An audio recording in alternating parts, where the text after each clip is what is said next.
Damos la bienvenida al siguiente ponente.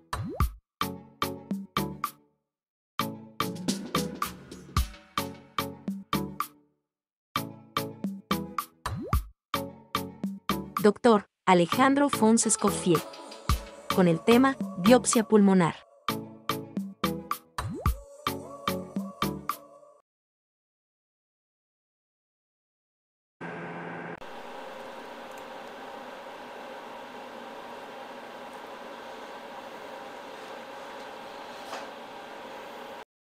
Hola, buenas tardes. Mi nombre es Alejandro Fons Escoffier, soy médico radiólogo adscrito al Hospital Regional del ISSSTE y hoy les voy a compartir la plática de la biopsia pulmonar guiada por tomografía. Quiero agradecer encarecidamente al doctor Mario Osorio por la invitación y la consideración de su parte. Bueno, vamos a empezar con un poquito de antecedentes, ¿no? La biopsia de pulmón, la biopsia transtorácica, en las últimas 3 décadas se ha mantenido como el procedimiento de elección para evaluar el diagnóstico de la patología torácica. Y esto hay que tenerlo muy presente porque pues ya son 30 años al menos 30 años que en los que se ha mantenido como algo que tiene mucho valor diagnóstico. Para obtener esta biopsia es necesario primero establecer cuál de las técnicas es las que está solicitando. Esto depende mucho del origen y de la sospecha clínica. Existen básicamente dos técnicas, la técnica con aguja fina y la con aguja gruesa. Estas dos técnicas tienen pues como su nombre lo indica, una variación en la adquisición de la muestra. Una es una muestra que vamos a extender en unas laminillas y la vamos a adquirir con una aguja de calibre 22 o calibre 20 como máximo. Y la biopsia o la biopsia con aguja gruesa o aguja de corte es una que nos va a permitir obtener cilindros como los que vemos en el extremo inferior derecho, que se colocan en formol después de obtenerlos, y estos van a tener un proceso diferente por parte del departamento de patología, ¿no? Ahora, una vez que se establece cuál es el tipo de técnica que vamos a utilizar o que están solicitando, tenemos que tener bien claro cuáles son las indicaciones para este procedimiento. Las indicaciones esencialmente son 7, ¿no? La evaluación de un nódulo pulmonar o de una tumoración o masa pulmonar en el que se haya encontrado tanto por rayos X como por tomografía. Una confirmación de enfermedad metastásica pulmonar cuando tenemos múltiples nódulos pulmonares, el diagnóstico definitivo de masas mediastinales, cuando tenemos un engrosamiento de la pleura y tenemos engrosamiento difuso o un engrosamiento focal o un nódulo subpleural, como en algunas ocasiones vemos, también es una indicación para este tipo de biopsias. Las lesiones de la pared intratorácica también se pueden tomar, es otra indicación, ¿no? El muestreo de un infiltrado sospechoso de infección, vamos a ver más adelante que no todos los nódulos, hay unos nódulos que vemos en la tomografía que son esencialmente subsólidos, no están claramente definidos, y estos en algunas ocasiones una enfermedad neoplásica. También las masas que puedan ser sospechosas de absceso, pues con la punción vemos si el origen es una entidad neoplástica o es puramente infecciosa, ¿no? Para esto la muestra también tiene un proceso especial que el médico, por los laboratorios que soportan o que le dan soporte al procedimiento, se orienta para decir que se trata o que se puede sospechar de un absceso, ¿no? De una infección. Y también, por último, cuando tenemos una enfermedad pulmonar y tenemos ganglios en el ilio o en mediastino, ver si existe una infiltración de estos ganglios en el ilio o en el mediastino, ¿no? Son las contraindicaciones. Las contraindicaciones, cuando existe una predisposición a hemorragias o una cuenta plaquetaria menor a 50,000 plaquetas, 50,000 unidades, pues realmente el riesgo es muy alto y no debe de hacerse sin hacer alguna adecuación para la toma, como el aporte de elementos de precipitados plaquetarios, de plasma, o corregir, hacer las correcciones hematológicas necesarias para evitar que se presente una complicación con hemorragia. Cuando el paciente, otra de las contraindicaciones es cuando el paciente no puede cooperar, no puede permanecer recostado. Vamos a ver un par de casos más adelante en los que el derrame pleural permite que el paciente se mantenga en una posición adecuada para el abordaje en decúbito dentro del tomógrafo, y esto hace que su misma estabilidad o inquietud no nos permita, no nos ayude para hacer el estudio, ¿no?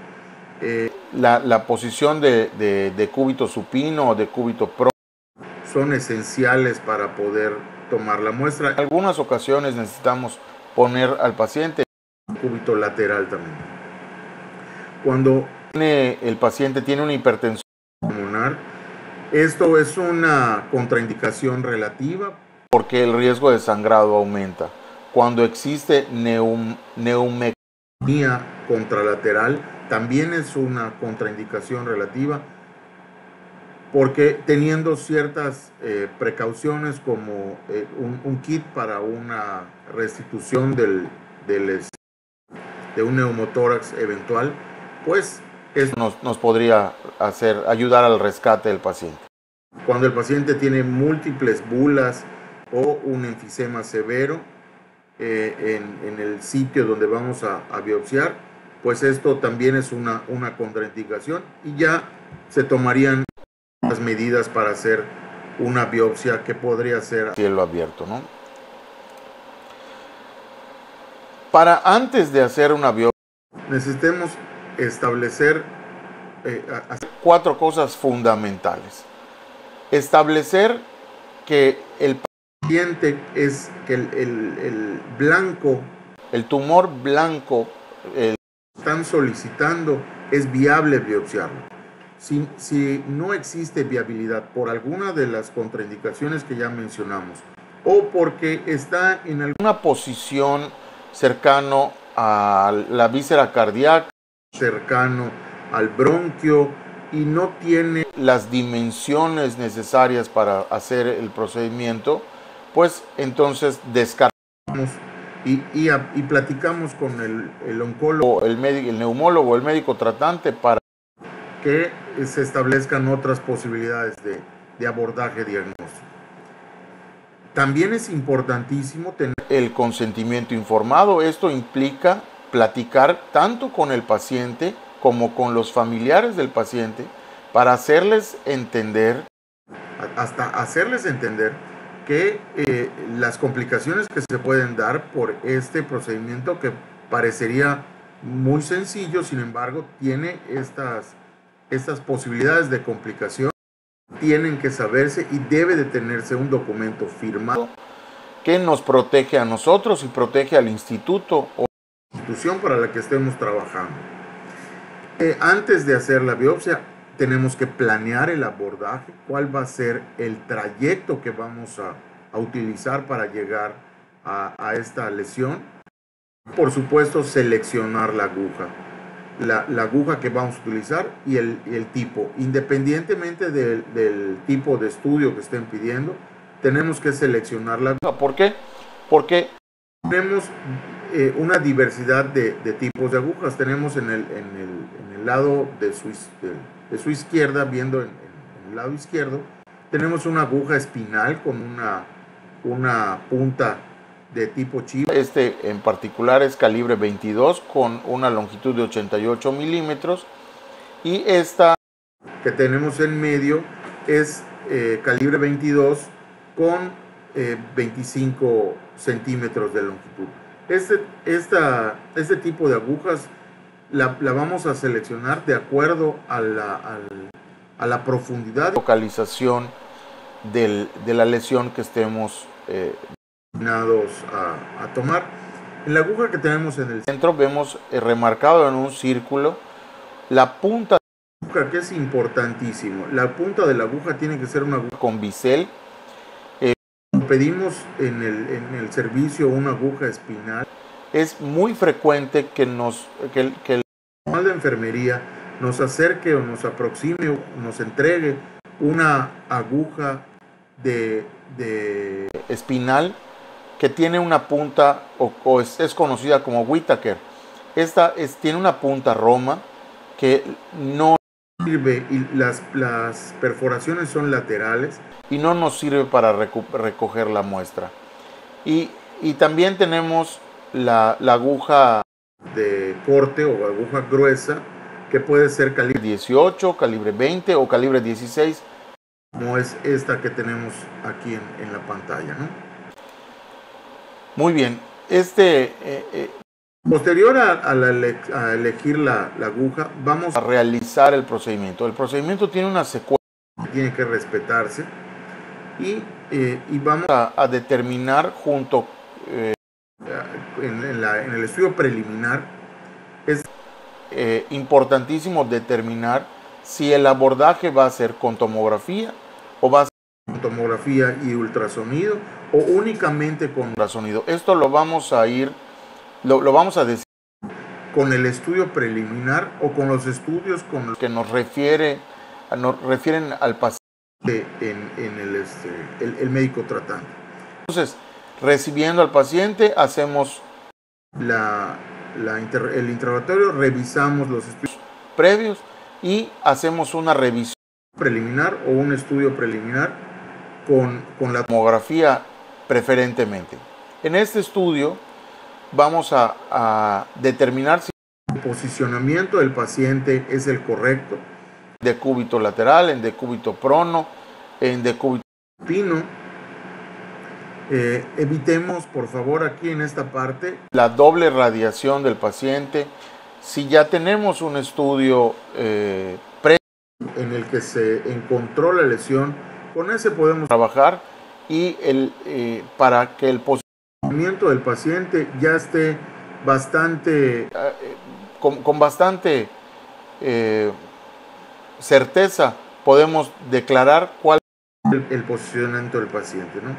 Después de eso vamos a establecer cuál es el más corto y más directo, más vertical, perpendicular a la pleura, para evitar un abordaje oblicuo de la pleura que pudiera condicionar un neumotórax con una mayor facilidad. Vamos a marcar, una vez que establecemos el trayecto, marcamos con el láser del tomógrafo, marcamos la piel del paciente. Después de eso usamos soluciones antisépticas, que puede ser isodine o puede ser un spray de antiséptico de ¿sí? Colocamos un campo hendido para la protección del paciente, y en ese punto administramos anestesia local. Yo en lo personal utilizo lidocaína simple al 2%, algunos profesores utilizan al 1% y algunos más utilizan al 2% con epinefrina.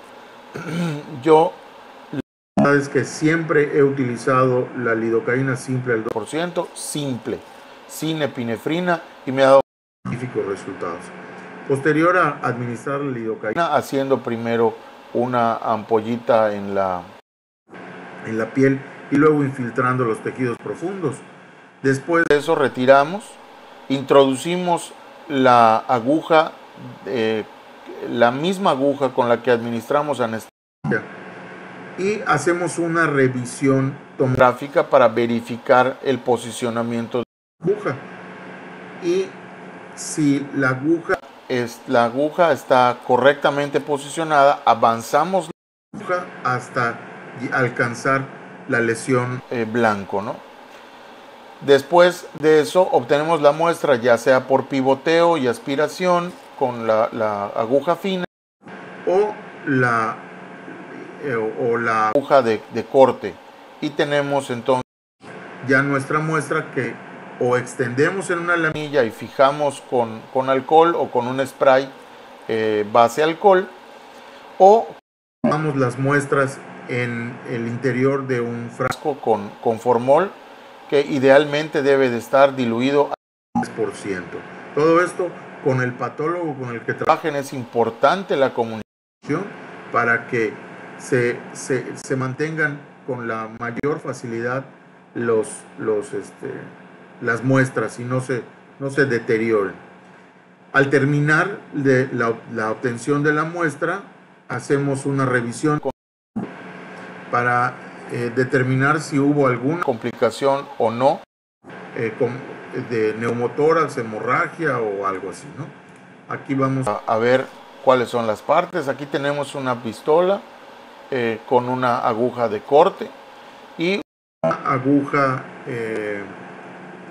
espinal larga que nos va a servir. También podemos usar agujas coaxiales para evitar los pasos por el parénquima pulmonar, y con base en la medida y la profundidad usamos una coaxial para alcanzar la lesión, y una vez ahí, evitando los pasos, utilizamos la aguja de corte a través de la coaxial.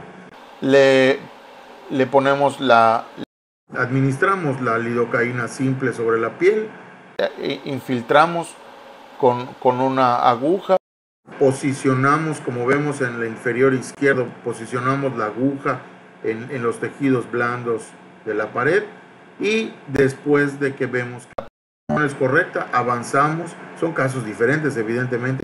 Avanzamos la aguja hasta la lesión, hasta alcanzar la lesión. Esto es esencialmente lo que tenemos que hacer. ¿Cómo lo tenemos que hacer? Bueno, lo vamos a hacer. La mayor parte de las ocasiones lo vamos a hacer con manos libres y sin el uso del ultrasonido. En algunas ocasiones, como veíamos en este primer caso que tenemos, vemos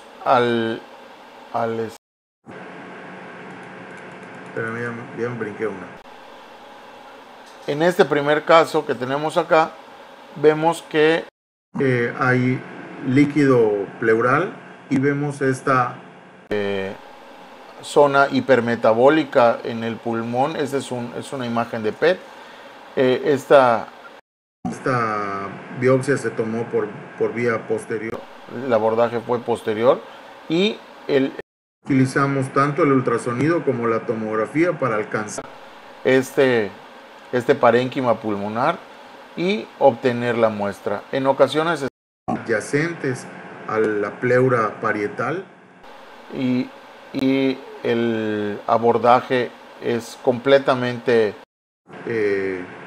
libre de pasar por pulmón. Entonces el riesgo de neumotórax es mínimo. En algunas ocasiones tenemos que hacer abordajes anteriores. Aquí hay que tener mucho cuidado con la arteria mamaria. Este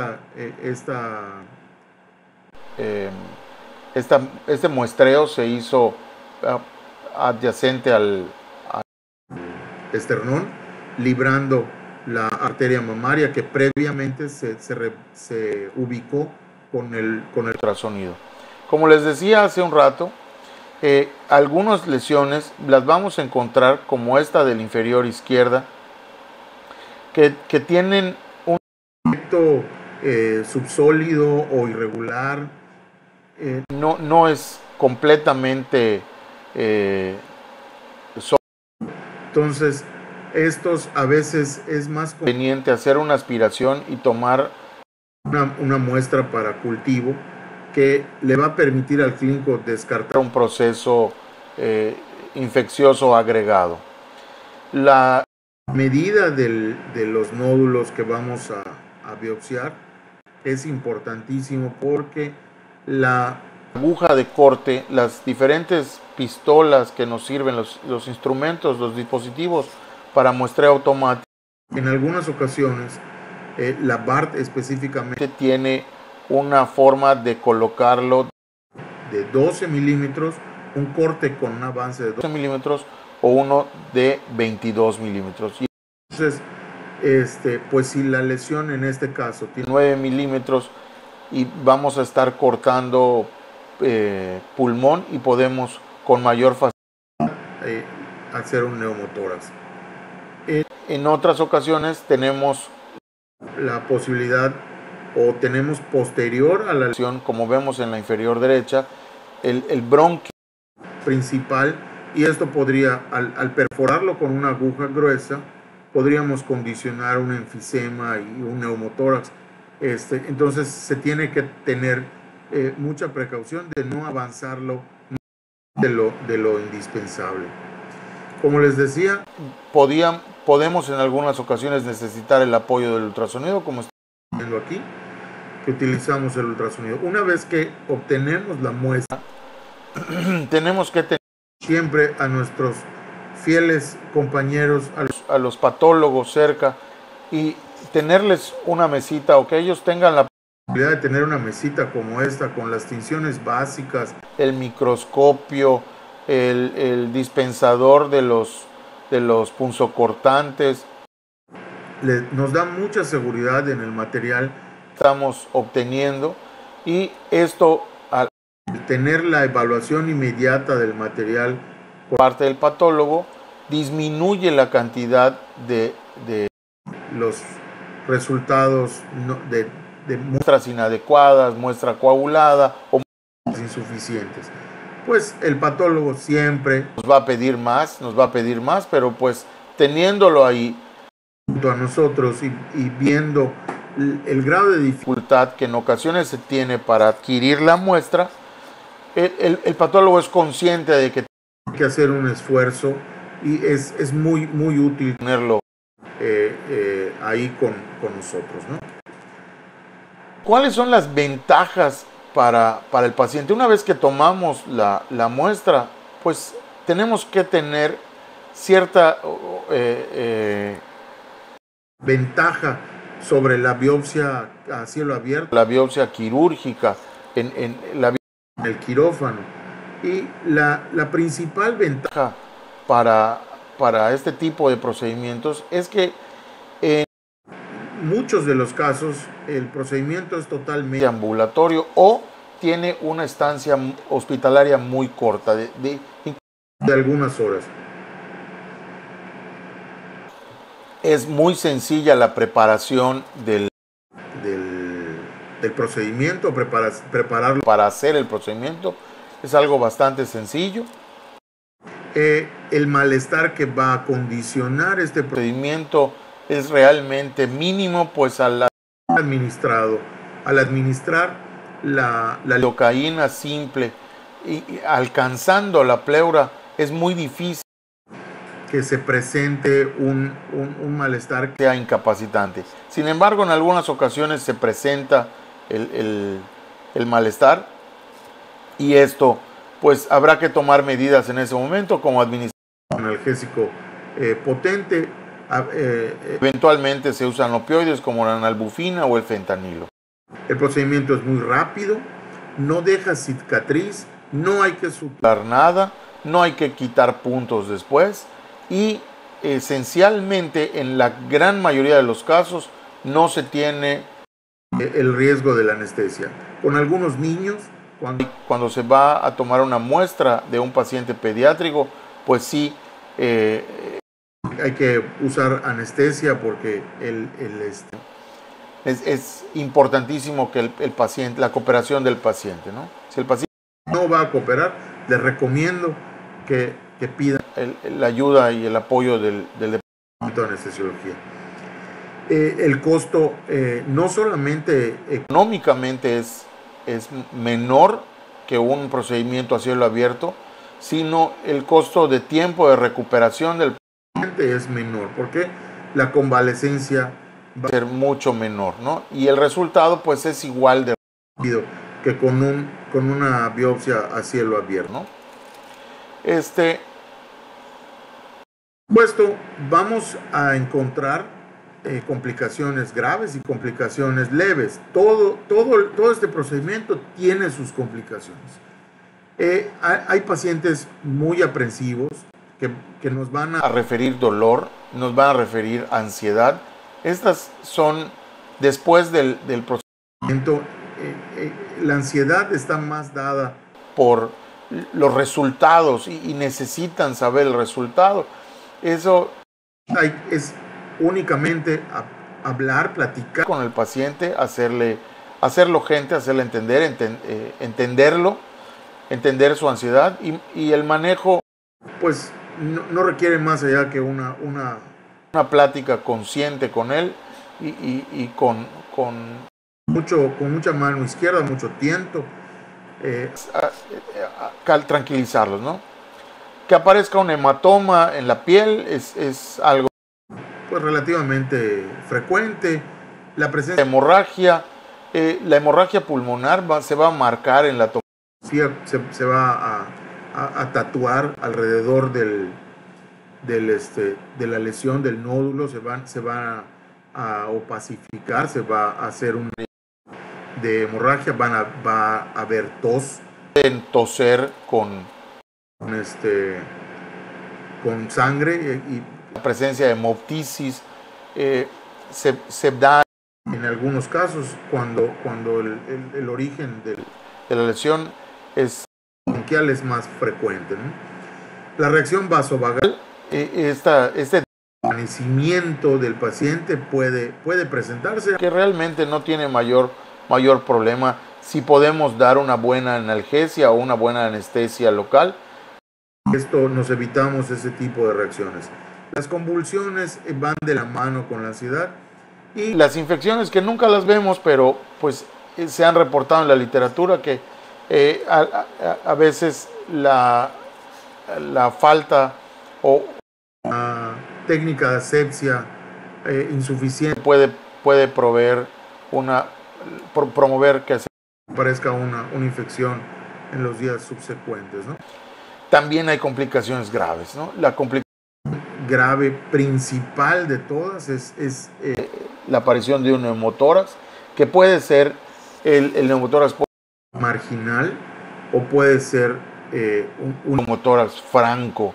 Esto depende del tipo de instrumento que estemos haciendo y las condiciones del pulmón del paciente. No es lo mismo hacerle una biopsia pulmonar a una persona de 35 años con un pulmón pues joven, relativamente sano, que hacerle una biopsia a un fumador de 80 años que además tiene implicaciones áreas y bloqueos y condiciones de artritis que van a hacer un pulmón menos flexible y puede condicionar la presencia de un neumotórax más severo, ¿no? Una embolia gaseosa a la hora de estar haciendo